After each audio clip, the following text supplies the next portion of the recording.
러시아는 가보니까 정말 평온했어요. 참 놀라운 일이죠. 전쟁을 하고 있는 나라임에도 불구하고 그 땅의 백성들은 평안을 누리고 또 모든 생활은 다 정상으로 돌아가고 있었습니다. 참 의아하게 생각이 들었습니다. 어떻게 이런 일이 있을 수가 있을까?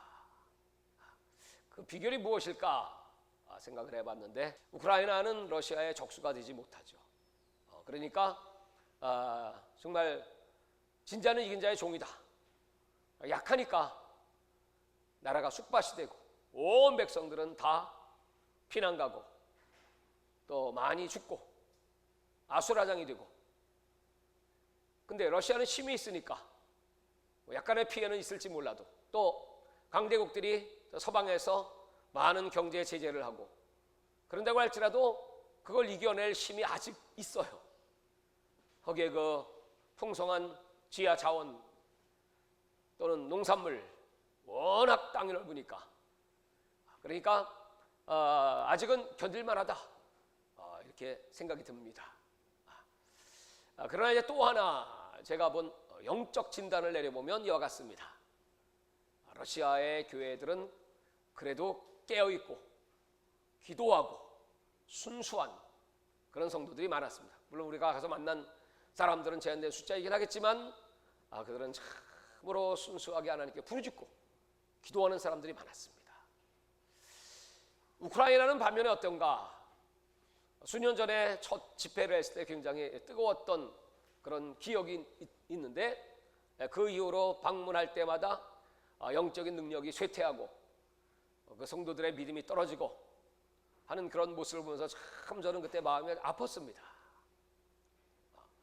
그리고 그쪽 그 선교지의 그 사항을 여러 가지로 점검해 봤을 때 정말 영적으로 쇠퇴하기 시작하면 이런 무서운 일이 벌어지는구나 하는 것을 교훈으로 얻게 되었습니다. 우리 한국은 어떠한가? 여러 위기를 지금 계속 맞이하고 있는데, 아마 더 우리 교회가 뒤로 간다면, 물러간다면, 여기서 침체에 빠진다면 더 이상 물러설 곳이 없습니다. 그럼 우리 대한민국도 여지없이 그런 무서운 하나님의 심판이 도달하지 않을까, 이런 생각이 듭니다. 그러니까 두렵고 떨리는 마음으로 오늘 이제 다시 수요 예배를 통하여 여러분들의 얼굴을 볼 수 있게 되어서 너무나 감사하고, 또 여러분들의 기도가, 특별히 금식을 제가 부탁하고 왔는데 그 이유가 있었습니다.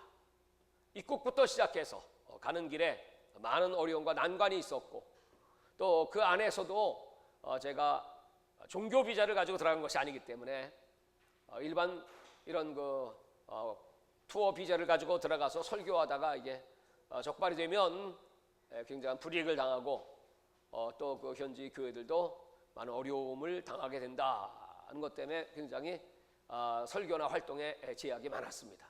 그럼에도 불구하고 할 거 다 하고 또 복음 다 전하고 그리고 무사하게 안전하게 돌아올 수 있게 된 것은 바로 하나님께서 우리 함께 기도하고 금식해 주신 여러분들 기뻐하시고 응답해 주신 줄로 믿습니다.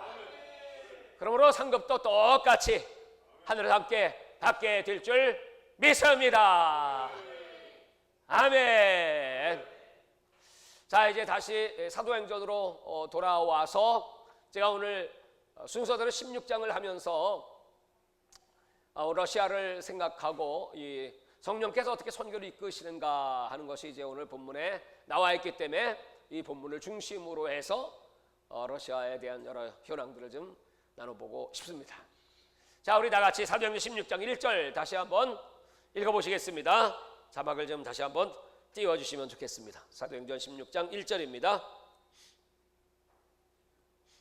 다 같이 시작. 바울이 더베와 루스드라에도 이름에 거기 디모데라 하는 제자가 있으니 그 어머니는 믿는 유대 여자요 아버지는 헬라인이라.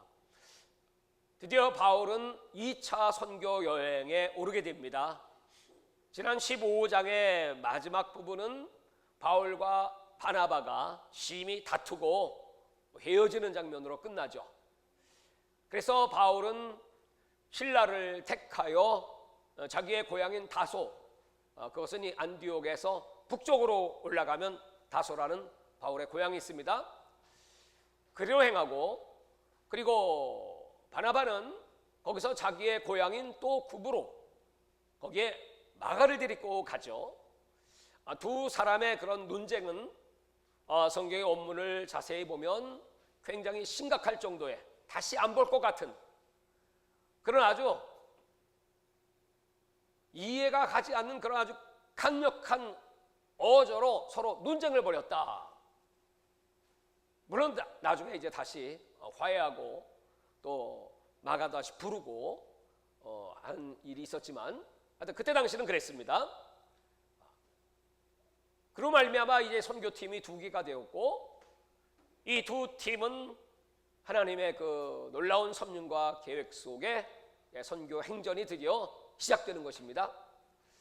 그래서 오늘 이 바울이 간 곳이 지난번 1차 선교 여행 때 왔던 구브로에서 배를 타고 터키 쪽으로 올라갔습니다. 거기서 비시디 안디옥이라는 곳으로부터 시작해서 이제 서쪽으로, 동쪽으로, 아시아 쪽으로 발걸음을 틀어서 이제 선교 행전이 시작됐습니다. 거기에 오면 루스트라라고 하는 곳도 있고 더베라는 곳도 있죠. 이제 오늘 이 바울은 이제 거꾸로 다소에서 그쪽을 향하여 가는 것입니다. 그런데 그곳에서 무슨 일이 있었는지 14장에 기록되어 있죠. 더베, 루스트라, 특별히 루스트라는 바울과 바나바가 가서 복음을 전하다가 거기에 나면서부터 안지매가 뻘떡 일어나는 기적이 일어났습니다. 그 원주민들이 놀래가지고, 아니 이런, 저 사람은 사람이 아니고 신이다. 당시 뭐 제우스 최고의 신이다. 그러면서 칭송을 하고 사람들이 그때 절을 하고자 할 때 이 바울과 바나바가 이제 말리면서, 우리가 온 것은 이런 우상을 숭배하지 말고 살아계신 하나님을 섬기기 위하여 너희들에게 복음을 전하러 왔노라. 그걸 말리죠. 그런 사건이 있고 나서 얼마 안 있다가 바로 무슨 일이 터집니까? 저 안디옥에서, 이고니온에서 유대인들이 살기 등등하여 이 바울과 바나바를 잡으려고 거기까지 쫓아왔습니다. 쫓아와가지고 그 사람들을 충동하죠. 그러니까 그렇게 신처럼 모셨던 이 원주민들이 그 충동에 바로 넘어가가지고 이 바울을 돌로 쳐 죽이려고 하죠. 죽은 줄 알았습니다. 그래서 저 바깥으로 내쳤는데 바울은 다시 살아났고, 그리고 거기서 복음을 전하는데 이 놀라운 역사가 나타난 것입니다.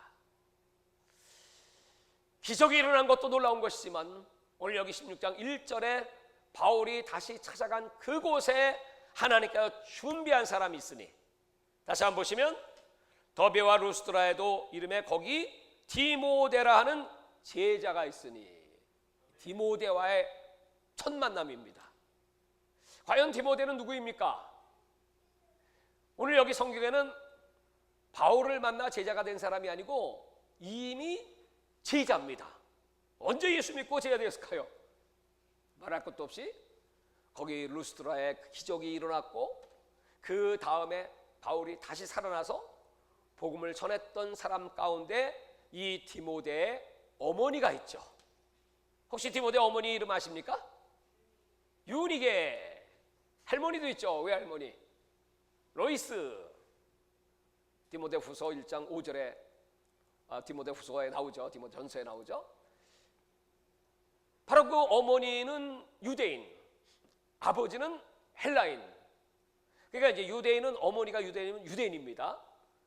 그 어머니와 그 할머니의 신앙을 본받아서, 그러니까 율법을 알고 거기다가 이제 복음까지, 그리고 그 짧은 시간에 제자가 되어서, 그것도 보통 제자가 아니라 2절 보시면 디모데는 루스트라와 이고니온 형제들에게 칭찬을 받는 자니, 이 두 도시 루스트라와 이고니온은 30km 정도 떨어진 거리라고 합니다. 그 양쪽을 왔다 갔다 하면서 교회를 섬기고 하나님의 일을 열심히 해서 두 도시의 형제들로부터 칭찬을 받는 자. 여기서 이 칭찬이라고 하는 건 디모데의 인격이나 또 디모데의 선한 행실로 인한 것이라기보다는 이 디모데는 복음을 확실히 알았기 때문에 그 복음을 이웃에게 전달한 능력이 굉장히 뛰어났다는 것입니다. 메시지를 갖고 있었고 메시지를 전하는 사람이었다. 그래서 여기 이 디모데, 그 이름이 팀의 영광이고 데우스, 하나님입니다. 하나님의 영광, 티메데우스 디모데입니다. 하나님의 영광을 위하여. 그리고 여기 칭찬받는 사람이다 라고 하는 이 칭찬받는 사람 마르티네온이라고 하는데, 이 마르티네온은 인정받는 자, 다시 말해서 복음을 전하는 자 또는 순교자, 그래서 마르티스라고 하는 순교자가 여기서 나온 겁니다. 그러니까 이 어린 디모데가 벌써 복음으로 무장했고 그 복음을 증거하는 사람이 되었고, 복음은 사람을 변화시키잖아요. 복음을 받는 사람들은 기쁨이 충만하고 정말 복음으로 말미암아 거듭났다고 하는 그 은혜를 깨닫는 사람들은 서로 섬기고 위해주고 그 아름다운 교우관계가 형성되지 않습니까? 이미 시대가 된 이 디모데를 만나는 이 사건이 16장 처음 시작입니다. 왜 그럴까요?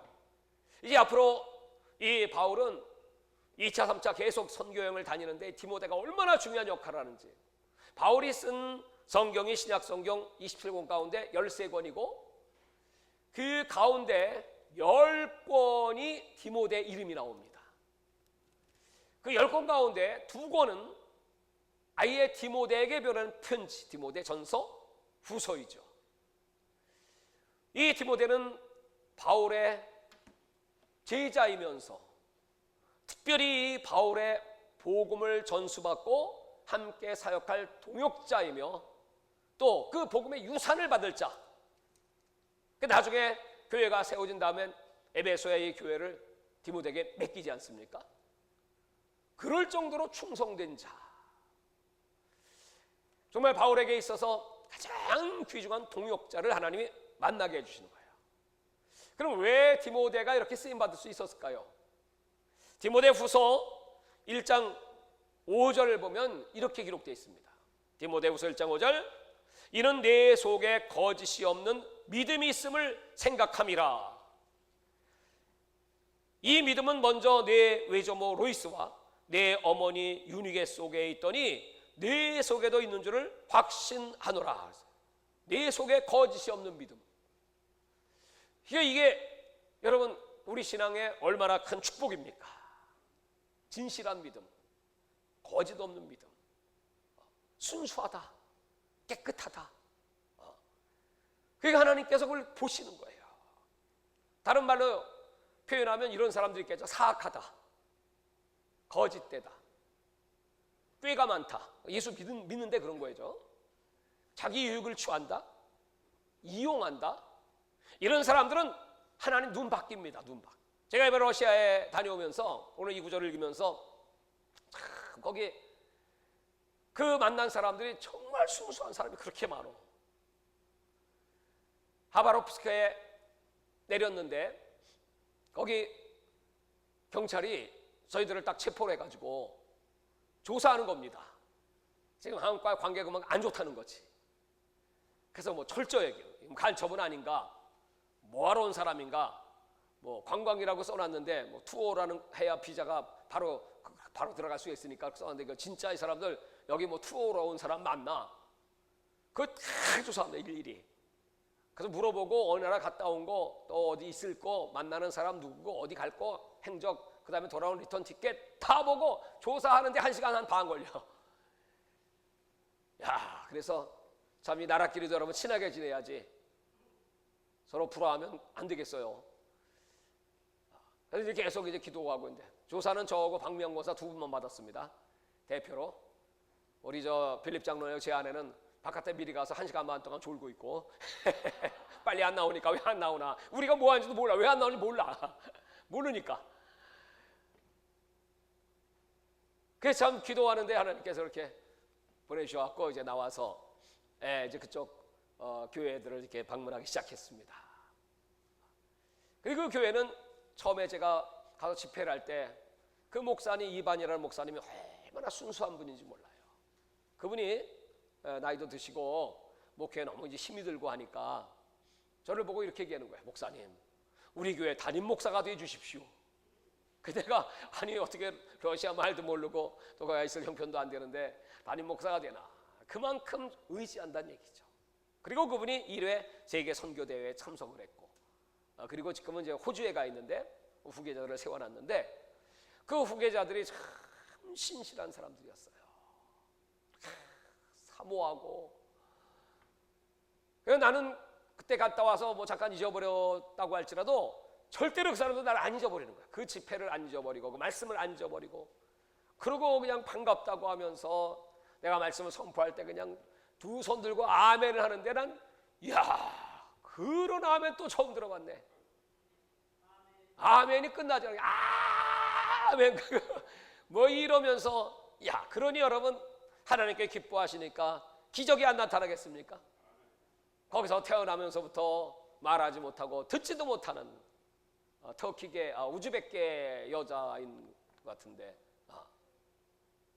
안수하고 예수 이름으로 애받아 했는데, 그러고 나서 한참 있더니 난 안수하고 있는데 그 다음에 입이 터져가지고 아멘을 외치니 여러분 얼마나 놀랐겠습니까? 또 한눈이 보이지 않던 노인도 거기서는 안수했는데 그런가 했더니 그 다음날 아침에 연락이 왔어. 눈 뜨고 났더니 보인대. 참나. 그래서 하나님께서 참 이 교회를 사랑하시고 정말 그 순수한 영혼들, 뭐 그 교회뿐 아니라 또 다른 교회도 있었고, 그런 영혼들을 얼마나 사랑하시는가. 거기서 한 사역자는 군대에 가게 될 형편이 돼가지고 거기서 도피하기 위해서 멕시코를 통하여 미국으로 들어간 그 한 형제가 있습니다. 우리 1회 세계 선교대회에 왔었고, 또 첫 번째 내가 하바롭스크 갈 때 내 옆에 비행기에 탄, 근데 모르는 사람인데 어떻게 얘기하다 보니까 내가 목사라고 그러고 자기는 전도사라고 그러고 어디 가냐고 집회라고 하는데 어디 교회냐고 그래서 몰라 어느 교회인지 그냥 나 가는 거야. 그랬더니 가만히 보더니 우리 교회입니다. 그래서 이제 만났던, 그래서 1회 세계 선교대회도 왔고, 아주 알렉세이라고 하는 아주 참 신실한 그런 사람인데 정말 하나님의 도우심으로 멕시코를 통해서 고생 안 하고 바로 미국으로 들어가고 거기서 지금 난민 취급받고 하면서 나라에 돈도 나오고, 그래서 이번에 이제 미국 세크라멘토 집회 때 이제 만나기도 했었죠. 참 그 순수한 그런 영혼들 많습니다. 그래서 다시 한번 세계 어디 가나 하나님이 준비하신 예수 메시아들은 그 마음에 거짓이 없다. 깨끗하다. 이런 축복을 꼭 받으시기를 주의 이름으로 축원합니다. 또 모스크바에도 역시 마찬가지로 여기 알렉산더라고 하는 목사인데 참 순수해요. 이 사람도 6년 됐어요. 교회가 6주년을 맞이해서 저를 초청한 겁니다. 물론 이제 그 전에 이 사람 젊은 시절에 마약을 하다가 중독에 걸리게 되고, 그래서 이제 재활센터에 가서 치료를 받게 되고 예수님 만나게 되고, 그래서 이제 자기가 이제 그 사역을 하기 위해서 근데 그 어머니가 고려인이고 아버지가 이제 러시아인, 그러니까 이제 고려인의 피가 흐르는 거죠.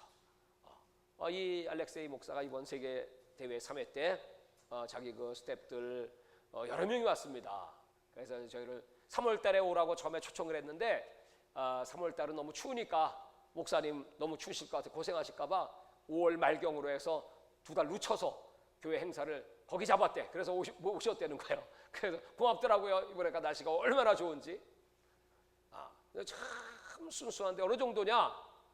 자기가 예수 만나고 너무나 감사해서 이제 이 교회를 세우고 재활센터를 세우고, 자기는 그때는 이제 부교육자였기 때문에 그 교회 이제 목사님이 계셨는데 돈을 벌어야 되겠다 해서 그 사업을 했고, 사업.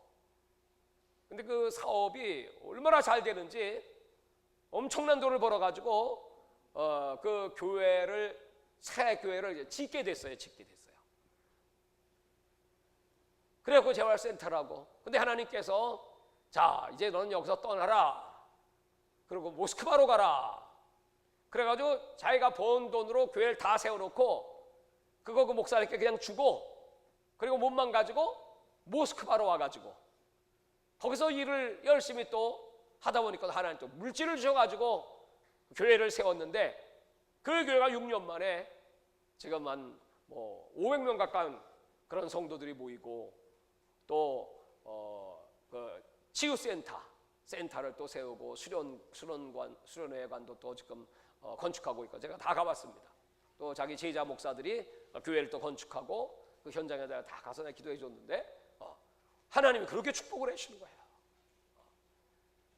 그 기도를 이렇게 해준다고 하니까 무릎을 꿇고 간절하게 얼마나 그 사모하고 또 저희들을 잘 대접을 하는지. 전 세계 어디 가나 이제 그런 그 하나님의 사람들이 있어요. 여러분, 복 받는 비결 뭡니까? 디모데 같은 그런 거짓 없는 믿음과, 그리고 복음의 열정, 그리고 때렸든지 못 얻든지 전도하려고 하고, 이건 내 것이 아니고 하나님 거라고. 뭐 우리 돈으로 뭐 굉장한 돈인 것 같은데 그걸 그냥 다 하나님께 드리고 와서 또 시작을 하니까 지금 그 교회가 지금 10억짜리야, 10억짜리.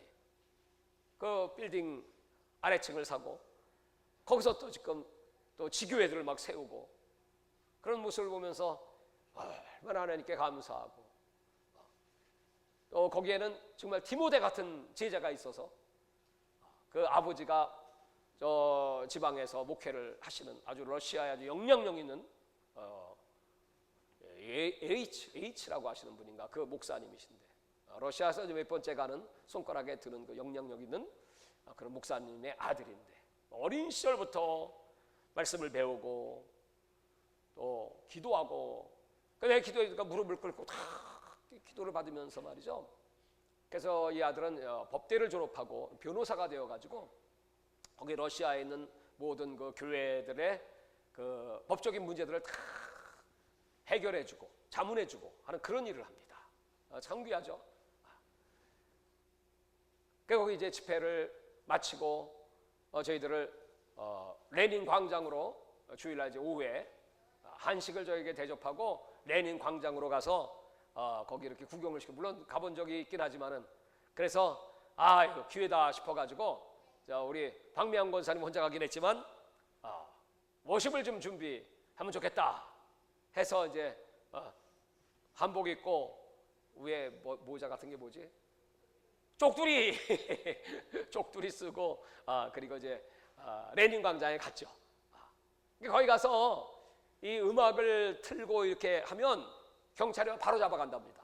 이건 준비해 갖고 온 것이기 때문에 이건 법적으로 문제가 된다는 거예요. 그래서 그걸 안 갖고 왔어요. 그럼 어떻게 노래를 해야 되니 어떻게 해요? 그 내가 그냥 할 수 없이 내가 육성으로 노래를 불렀어요. 그냥 슬라바 고스파두 슬라바 고스파두 하고, 그래서 이제 그 맞춰서 춤을 추니까 사람들이 구경을 하고 박수를 치고 또 사진도 찍는 사람들이 있고.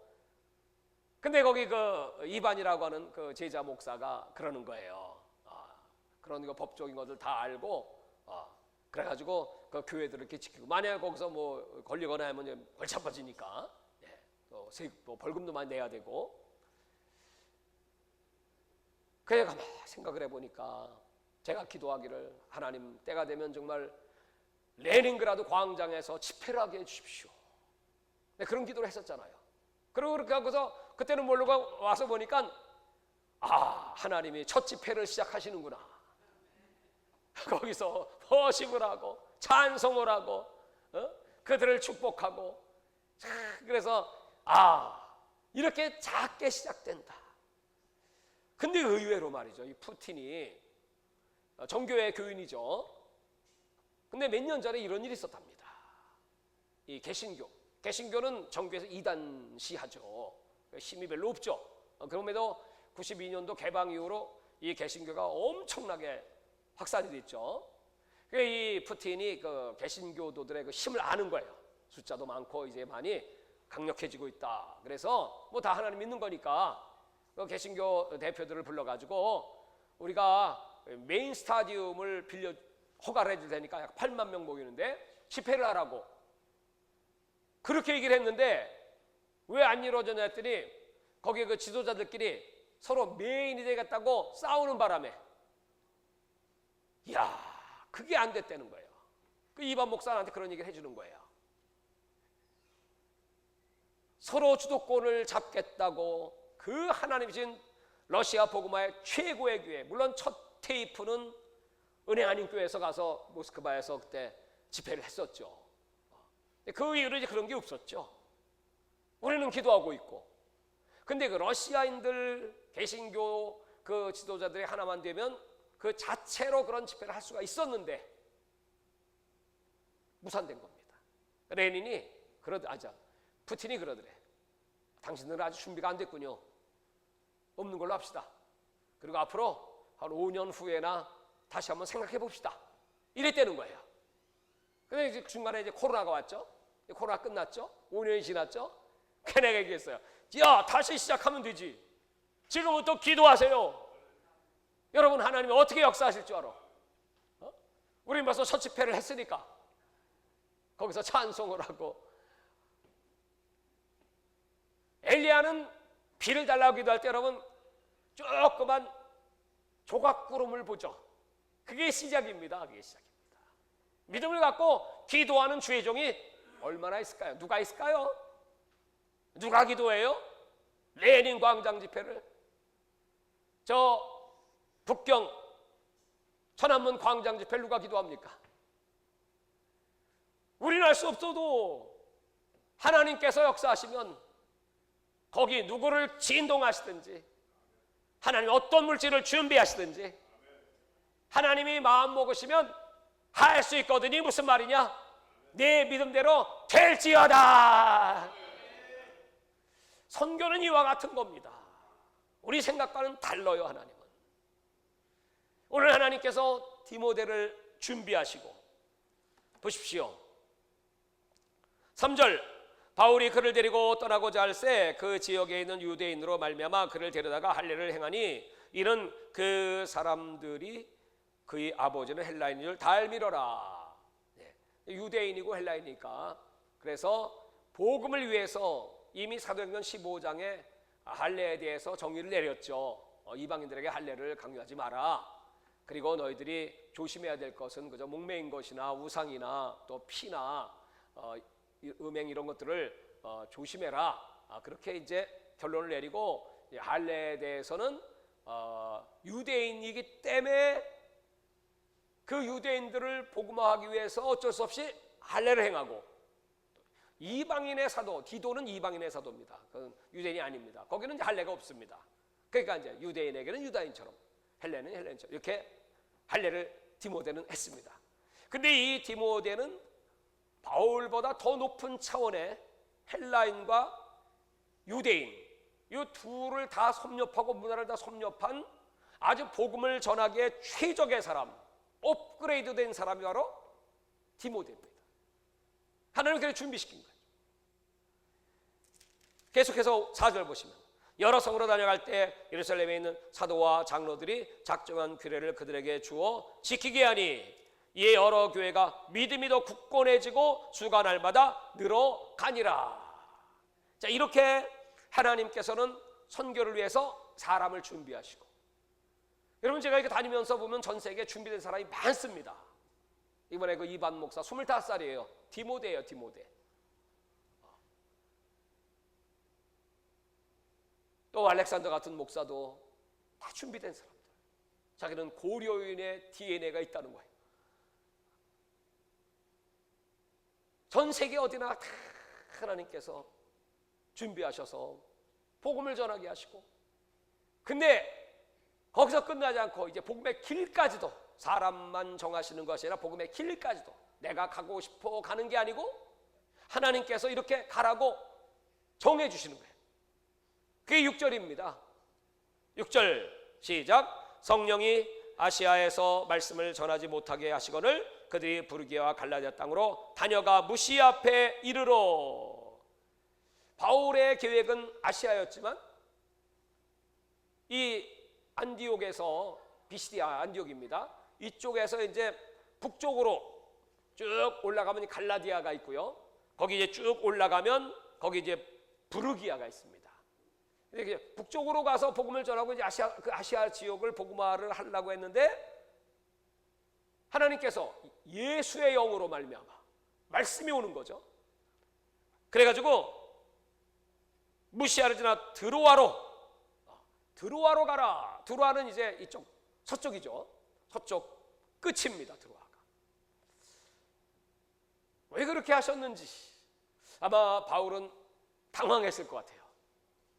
왜 이 길을 막으시는지. 우리가 하나님의 일을 하다가도 막힐 때가 있어요. 또 여러분들이 개인적인 일도 하나님이 막으실 때가 있어요. 그러나 하나님이 또 여실 때가 있고 거기에는 하나님의 놀라운 섭리가 있습니다. 취지는 좋은데 복음 전하라고 하는데 왜 막으시나? 이건 이제 하나님이 정한 길이기 때문에 그렇죠. 그래서 무시아를 지나 드로아로 내려갔는데 하나님께서 인도하셨다는 것을 확실하게 알려주시기 위해서 9절에 보면 밤에 환상이 바울에게 보이니 마게도냐 사람 하나가 서서 그에게 청하여 이르되 마게도냐로 건너와서 우리를 도우라 하거늘. 바울이 그 환상을 보았을 때 우리가 곧 마게도냐로 떠나기를 힘쓰니 이는 하나님이 저 사람들에게 복음을 전하라고 우리를 부르신 줄로 인정함이로라. 갈등하고 있는데 여러분 지금 이 바울이 온 길이요 그 복음을 전하다가 지금 다시 그 비시디 안디옥까지 왔다가 끝에 있는 오늘 여기 이 자리까지는 1000km입니다. 1000km. 1000km를 비행기를 타도 몇 시간 갑니다, 여러분. 말 타고는 얼마나 걸릴까요? 근데 걸어서 그 신라와 함께 이 길을 가는 겁니다. 그 힘들고 어려운 길을 뭐 성경에는 아무 이유가 없죠. 질문도 없죠. 하여튼 성령님과 함께 1000km를 갔는데 거기서 마케도냐 청년이 나타나는 겁니다. 환상 중에. 그 마케도냐 그 건너편이 네아폴리거든요. 제가 거긴 가봤거든요. 거기 가면 그 바울을 부르는 그 환상 중에 청년이 딱 등장한 벽화가 있습니다. 그 벽화는 아무나 그릴 수가 없죠. 영감 있는 사람이 그리는 겁니다. 그 벽화에 보면 그 사람의 모습이 어떻게 나타나냐 하면 붉은 만또를 거치고 얼굴이 잘생긴 청년입니다. 근데 수염이 없어요. 그 사람이 누구냐고 학자들은 해석할 때 그게 바로 알렉산더 다그래요. 알렉산더는 수염을 기르지 않았답니다. 마케도냐 왕으로 유명하죠. 그러니까 마케도냐를 대표해서 우리에게 복음을 전해달라. 바울이 본 사람이 그 사람인지 몰라도 하여튼 그런 환상을 보고 그곳으로 가게 되죠. 그 가는 길이 또 200km 배 타고. 그러니까 여기 네아폴리까지 갈 때는 1200km를 가는 거죠. 내가 원해서 가는 것도 아니고 하나님이 그냥 가라고 하니까. 선교는 여러분 우리가 정해서 가는 거 아니고. 제가 코로나 3년여 얼마나 우리 애통하며 기도했습니까? 그때는 하나님 멈추라고 하시는 시간이었죠. 멈춰서 점검하고 또 코로나와 싸워야 되고 영적인 무장해야 되고 특별히 마지막 때에 대한 준비가 필요하고 그러고 났더니 여러분 2022년 5월 달부터 시작해서 계속 하나님 길을 막여오시잖아요. 제가 열어서 간 게 아니잖아요. 여기서 와주세요. 저기서 와주세요. 여기서 준비하고 저기서 준비하고 그래서 31번째 나라가 이번 러시아 집회였습니다. 거기 있는 동안에 또 손짓을 하는 거예요. 이번엔 뉴질랜드야. 8월 16일 날 제가 뉴질랜드 그 선교 학교에 강의를 합니다. 근데 가서 하는 게 아니고 집에서 줌으로. 그래서 지금 광고가 지금 막 뉴질랜드에 나가고 있습니다. 그래갖고 그 선교 학교 그 강의를 하신 다음 이제 내년에 뉴질랜드 연합 집회를 하겠다고 우리 선교사님이 지금 준비하고 있어요. 그러니까 하나님께서 이렇게 준비하시는 거예요. 또 연락이 왔어요. 불가리아 목사, 영국에 있는 목사가 또 손짓을 하는 거야. 거기 다니엘라라고 하는 그 불가리아 가수죠. 오스트리아에 지금 살고 있죠. 저한테 연락이 왔어요. 그쪽에서 여러 교회들이 목사를 모시고 집회를 하고 싶습니다. 손짓을 하는 거예요. 저는 이 성경의 이 말씀이 하나님께서 꼭 필요한 곳, 가야 될 곳 예비하시고 준비하시고, 그래서 이 바울의 길을 인도하시는 것처럼 어떻게 여러분 러시아를 가겠습니까? 이 전쟁통에. 또 하바롭스크에는 핵물질이 유출돼 가지고 막 신문에 보도도 됐고 사람 막 두려워한다고 하는데, 근데 내가 믿음으로 하나님 준비해야 되겠네요. 뭘 가져가야 돼요? 뭘 가져가야 되나? 뭐 하고 되나? 그래 연락해 보니까 아무 이상 없다고 그래서, 그렇지, 하나님 의지하고 가야지. 진짜 가보니까요, 아무 이상 없어. 모스크바에 가도요 아주 평안해. 사람들은 밖에 나갈 때 배 뭐 있다, 사자 있다, 곰 있다 그런다고 그러지 않습니까? 아무 일 없어. 아무 일. 그 영혼들이 그냥 기다리는 거야. 순수한 영혼들이 복음을 기다리고 예수님 기다리고 주의 종을 기다리고 이 소식을 전해주세요. 사랑하는 여러분, 정말 이 사도행전의 역사는 2000년 전의 역사로 끝나지 않고, 사도행전 28장은 거기서 끝나지 않고 29장 30장 지금도 계속되는 하나님의 종들의 기적의 역사, 순종하는 자들을 통하여 일으키시는 하나님의 거룩한 구원의 역사, 우리가 감당하고 있으니 하나님께 감사하고 기뻐하고 찬송하고 아멘하고 순종합시다. 오늘 이 떨어진 복음의 씨앗들이 디모데와 같은 제 아들을 양육하는 그런 역사. 그 하바롭스크의 장로, 젊은 장로예요. 얼마나 감동하고 이 사람이 충성하는지. 목사님 최고로 대접하겠대. 그래갖고 하바롭가 최고의 음식점 잡수고 싶은데 다 잡숴요. 아니 이거 교회도 어려울 텐데 이거 어떻게 할까? 제가 개인적으로 합니다. 개인적으로. 그렇게 대접을 받았어요. 그러면서 얼마나 뜨겁게 사모하고. 여러분, 이런 디모데들이 전 세계에 준비되어 있고, 오늘 우리 교회 모든 성도님들이 디모데의 축복을 받을지어다. 하나님 감사합니다. 러시아에 하나님께서 준비하신 이 놀라운 은혜를 체험하고 이렇게 무사히 건강하게 우리는 돌아왔습니다. 아버지 하나님, 정말 전쟁은 많은 사람을 죽이고 고통을 주지만 우리 하나님은 전쟁 가운데 사람들의 마음을 가난하게 하고 그걸 통해서 회개시키고 깨닫게 하시고 또 여러 가지 어려움 가운데 하나님의 사람을 온전케 하시는 하나님의 역사를 우리는 믿습니다. 모든 것이 합력하여 선한 길로 인도하심을 믿사와 이제 우리 주님 오시는 그날까지 주인 사명 직분독 잘 감당하기를 원합니다. 많은 열매, 특별히 디모데 같은 제 아들이 각 처에 배출되게 하여 주시옵소서. 디모데같이 쓰임받는 하나님의 일꾼들이 되게 하여 주시옵소서. 주여 삼차하기답니다. 주여 주여 주여.